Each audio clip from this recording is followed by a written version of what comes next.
நானும் அர்ச்சனா அவங்கள பத்தி அப்படி இப்படி எல்லாம் நினைச்சிட்டு இருந்தேன். சும்மா வேற லெவல்ல சம்பவம் பண்ண போறேன், சும்மா அப்படி கதை பேர் இப்படி கதை பேர், ஜனாதிபதியா இருந்தா கூட பயப்பட மாட்டேன். ஆனா பம்புறீங்க. ஜனாதிபதி என்ற அடிப்படையில் அவர அரசியலை அவர வேலையை சும்மா பக்காவா செஞ்சு போட்டு மக்கள் ஆதரவையும் பெற்றுக்கொண்டு எங்கட மக்கள் நிலம். அப்ப அவ்வளவு பெரிய ஒரு விஷயத்த வந்து அந்த மனுஷனாவது கதைக்கிறேன், அதுல நீங்க இடையில புகுந்து இது போல செஞ்சனீங்கண்டா நானே நிறைய விஷயம் உங்களை பாராட்டுறேன். ஆனா நீங்க இந்த நேற்று நடந்து கொண்டது வைத்தியர் அர்ச்சுனா அவங்க யாரும் அந்த தையீட்டி விகாரையை இடிக்கணும் உடைக்கணும் அதை இல்லாமக்கணும் என்று சொல்ல இல்லை.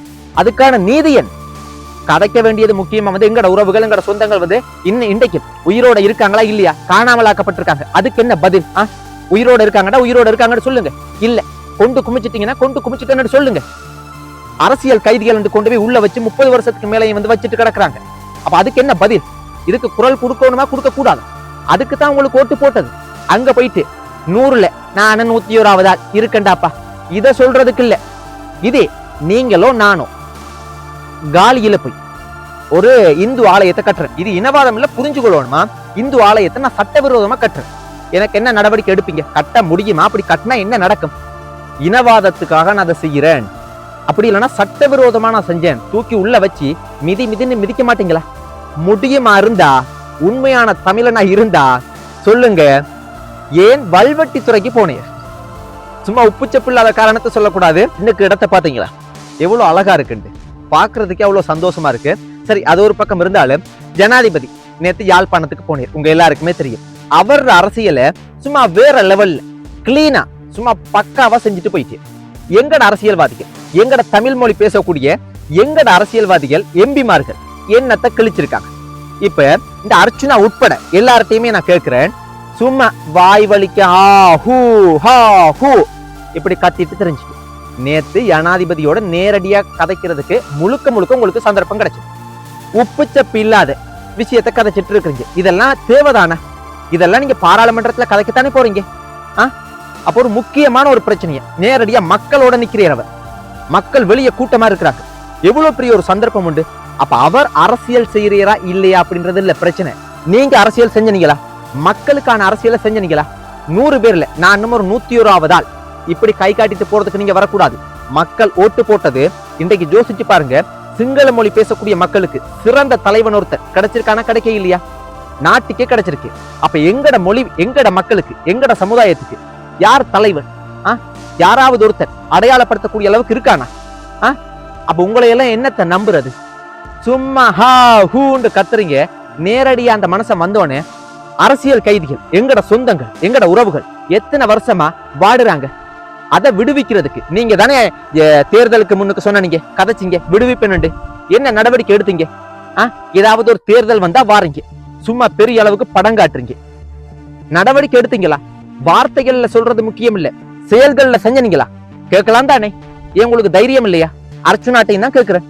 பாராளுமன்றத்துல என்ன சொன்னீங்க? இனிமே நான் ஆதரவே இல்லைன்றீங்க. சரி, இது ஒரு பக்கம் இருக்கட்டும், நீங்க எல்லாம் எங்க கேட்க போறீங்க? சரி, இன்னொரு பிரச்சனை ஒன்று இருக்கு. இப்ப இது இனவாதம் இல்ல நான் கதைக்கிறது. இந்த தையட்டி விகாரை வந்து பாத்தீங்கன்னா வந்து கட்டி இருக்கிறாங்க. அப்ப இந்த கஜேந்திரகுமார் பொன்னம்பலம் அவங்க வந்து கதைக்கிறாங்க. நானே அவருக்கு சொல்லியிருக்கிறேன், வாய் மூடிட்டு சும்மா உப்புச்சப்பு இல்லாம வந்து இருக்கிறேன், என்ன பிரயோசனம்? ஏன் மக்கள் இவருக்கு ஓட்டு போட்டாங்கன்னு. ஆனா நேற்றைய தினம் அவர் கொஞ்சமாவது பிரயோசனமா கதைச்சு சொல்ற அந்த விஷயத்த வந்து கதைக்கும் போது, அப்ப அர்ச்சுனா அவங்க நீங்க என்ன செய்யணும்? இடையில பூந்து சும்மா குழப்புறீங்க. நீங்க கதைக்கும் போது இதே போல இன்னொருத்தவங்க செஞ்சா என்ன செஞ்சிருப்பீங்க? இப்ப இந்த அர்ச்சுனாட ஆதரவாளர்கள் கூட இந்த வீடியோவை பார்த்தா தாய் ஹூ என்றெல்லாம் வந்து குதிக்கிறது இல்ல, நீ துரோகி இப்படி சொல்றது இல்ல. வீடியோவை முழுமையா பார்த்து போட்டு மனசாட்சி இருந்தா மனசாட்சிப்படி கருத்துக்களை பதிவிடுங்க. அப்ப நீங்க என்ன செய்யணும்? அமைதியா இருக்கணுமே. அவர் அரசியல் செய்யறோ அரசியல் செய்யலையோ, அவரால் முடிஞ்ச மக்கள் வந்து தெரிவு செய்யப்பட்ட ஒரு எம்பி ஒருத்தர், அப்ப அவர் வந்து அவரால் முடிஞ்ச விஷயத்தை அவர் கதைக்கிறா. அப்ப அதுக்கு ஒரு நேரத்தை நீங்க கொடுக்கணுமே குழப்பிக்கொண்டு. சரி, அப்ப அவர் வந்து கதைக்கிறார், ஒரு சின்ன கட்டிடம் ஒன்று கட்டினாலே சட்டவிரோதமா கட்டினா அதை இடிச்சு தள்ளுறீங்க. அப்ப இவ்வளவு பெரிய ஒரு விஷயம் உண்டு, மக்கள் காணி அபகரிச்சு மிகப்பெரிய விகாரையை கட்டி இருக்கிறீங்க. அப்ப இதுக்கு என்ன நீதி? அப்ப ஜனாதிபதியும் என்ன சொல்றேன்? அதுக்கு பதிலா இன்னொரு காணியை கொடுக்கறது இல்லையா பிரச்சனை? பிச்சை எடுக்கிறதுக்கு வர இல்ல மக்கள். அப்ப அதுக்கான நீதி என்ன? நீங்க தான் சொல்லி இருக்கிறீங்க மக்களுக்கு நீதியின் மேல் நம்பிக்கை இல்ல, ஜனாதிபதி ஆகிறதுக்கு முதல் சொன்னீங்களா? அப்ப இப்ப நீங்க என்ன சொல்றீங்க? அதுக்கு பதிலா இன்னொரு காணி இல்லை, அதுக்கான நீதி என்ன? இதே நீங்களோ நானோ காலியில போய் ஒரு இந்து ஆலயத்தை கட்டுறேன், இது இனவாதம் இல்ல, புரிஞ்சுக்கொள்ளணுமா? இந்து ஆலயத்தை நான் சட்டவிரோதமா கட்டுறேன், எனக்கு என்ன நடவடிக்கை எடுப்பீங்க? கட்ட முடியுமா? அப்படி கட்டினா என்ன நடக்கும்? இனவாதத்துக்காக நான் அதை செய்யறேன், அப்படி இல்லைன்னா சட்டவிரோதமா நான் செஞ்சேன், தூக்கி உள்ள வச்சு மிதின்னு மிதிக்க மாட்டீங்களா? அப்ப எவ்வளவு பெரிய ஒரு விஷயத்தை, அதுவும் எங்கட பாரம்பரிய மண், எங்கட மக்கள்ற நிலம், அப்ப அவ்வளவு பெரிய ஒரு விஷயத்த வந்து அந்த மனுஷனாவது கதைக்கிறேன், அதுல நீங்க இடையில புகுந்து இது போல செஞ்சனீங்கண்டா நானே நிறைய விஷயம் உங்களை பாராட்டுறேன். ஆனா நீங்க இந்த நேற்று நடந்து கொண்டது வைத்தியர் அர்ச்சுனா அவங்க யாரும் அந்த தையீட்டி விகாரையை இடிக்கணும், உடைக்கணும், அதை இல்லாமக்கணும் என்று சொல்ல இல்லை. அதுக்கான நீதியன் நீதி வந்து மாற்று காணி கொடுக்கிறதுதான், இதுதானா நீதி? தெரிய இல்லை. பாக்குற மக்கள் நீங்க சொல்லுங்க, நான் கதைக்கிறது பிழையாக இருந்தா நீங்க சொல்லுங்க, பிழைண்டா நான் ஏற்றுக்கொள்றேன், ஒரு பிரச்சனையும் இல்லை, நான் விளக்கம் இல்லாம கதைக்கிறேன், நான் புரிஞ்சு கொள்ளாம கதைக்கிறேன். இந்த சத்தியமூர்த்தியோட பிரச்சனையை கதைக்கிறீங்க, இதுதானே பாராளுமன்றத்திலையும் கதைக்கிறீங்க, ரோட்லயும் கதைக்கிறீங்க, வீட்லயும் கதைக்கிறீங்க, இதை போய் திரும்பியும் அவர்கிட்ட கதைக்கணுமா? ஏன் அவருக்கு தெரியாதா? அவர் அந்த விஷயத்தை பார்த்திருக்க மாட்டீரா? அவரோட காதுக்கு போயிருக்காதா? கதைக்க வேண்டியது முக்கியமா வந்து எங்கட உறவுகள், எங்கட சொந்தங்கள் வந்து இன்றைக்கும் உயிரோட இருக்காங்களா இல்லையா, காணாமலாக்கப்பட்டிருக்காங்க, அதுக்கு என்ன பதில்? உயிரோட இருக்காங்கடா, உயிரோட இருக்காங்கன்னு சொல்லுங்க, இல்ல கொண்டு குமிச்சிட்டீங்கன்னா கொண்டு குமிச்சிட்டேன்னு சொல்லுங்க, ஏதாவது ஒரு பதில சொல்லுங்க. எங்கட அம்மாமார்கள் வீதியில அழுகுறாங்கன்னு, அரசியல் கைதிகள் என்று கொண்டு போய் உள்ள வச்சு 30 வருஷத்துக்கு மேலே வந்து வச்சுட்டு கிடக்குறாங்க. அப்ப அதுக்கு என்ன பதில்? ஒன்று விடுவீங்க, இல்லண்டா உயிரோட இருக்காங்கண்டா உயிரோட இருக்காங்கன்னு சொல்லுங்க, பதில சொல்லுங்க. இதுக்கு குரல் கொடுக்கணுமா கொடுக்க கூடாது?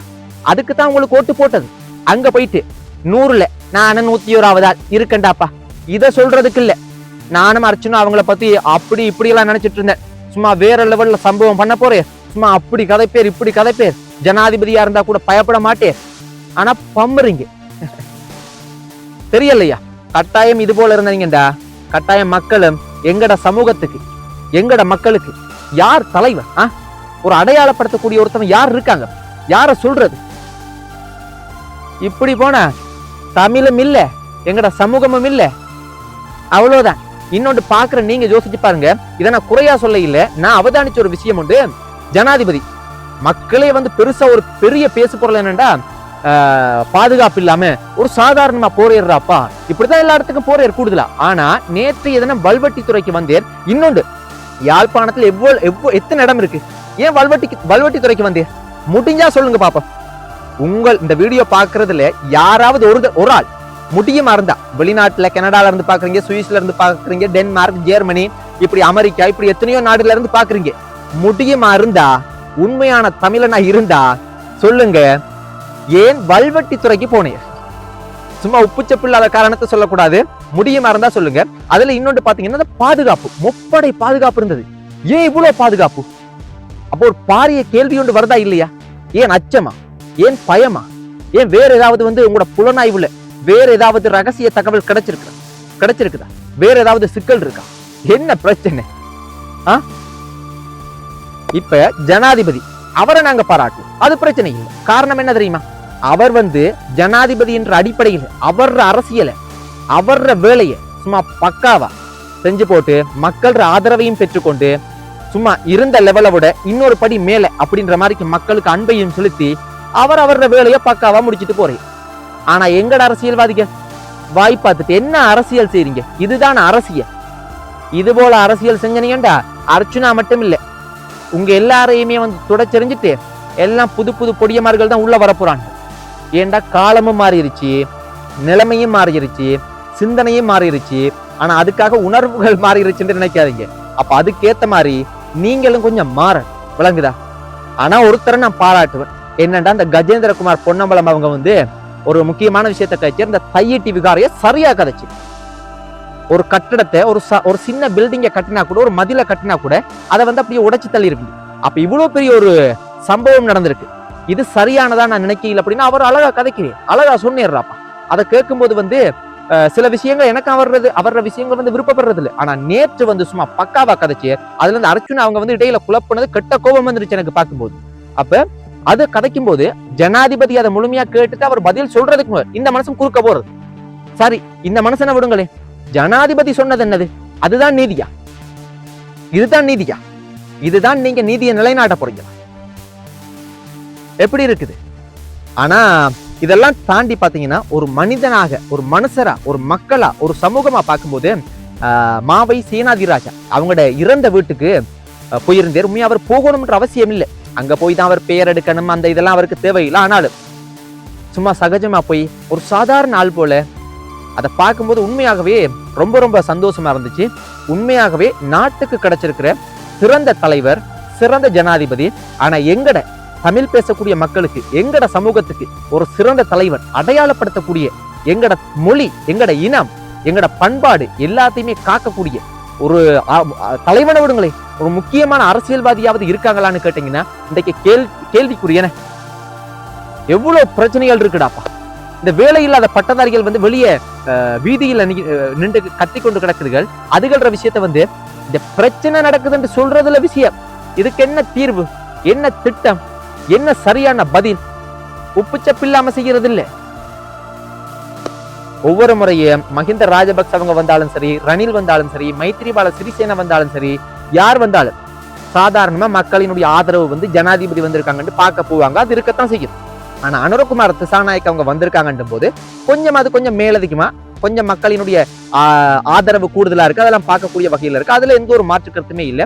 அதுல இன்னொரு விஷயமும் இருந்தது. தேர்தல் சமயத்துல ஹெலிகாப்டரோ, இத்தனை ஹெலிகாப்டர், இத்தனை விமானத்துல போறாங்க, இப்படி எல்லாம் அப்படி எல்லாம் கதைச்சிருந்தேன். ஆனா அது உண்மையா பொய்யாண்ட எனக்கு தெரியல. 3 ஹெலிகாப்டர்ல தான் பாத்தீங்க அப்படி இருந்துச்சுன்னா அவர் போனேர், யாழ்ப்பாணத்துக்கு போனேர் அப்படின்ற மாதிரி எல்லாம் சில விஷயத்த பார்க்கக்கூடிய வகையில இருந்தது. அதெல்லாம் நான் பெருசா தேடல, அது உண்மையா பொய்யா என்ன விஷயம் அப்படின்னு. பாக்குற மக்கள் நான் தவறுதலாக ஏதாவது கதைச்சிருந்தா கூட நீங்க கட்டாயம் சுட்டி காட்டுங்க. என் மேல பிழைகள் இருந்தா நான் ஒத்துக்கொள்றேன். அதே போல உங்களோட கருத்துக்களை கட்டாயம் நீங்க பதிவிடுங்க.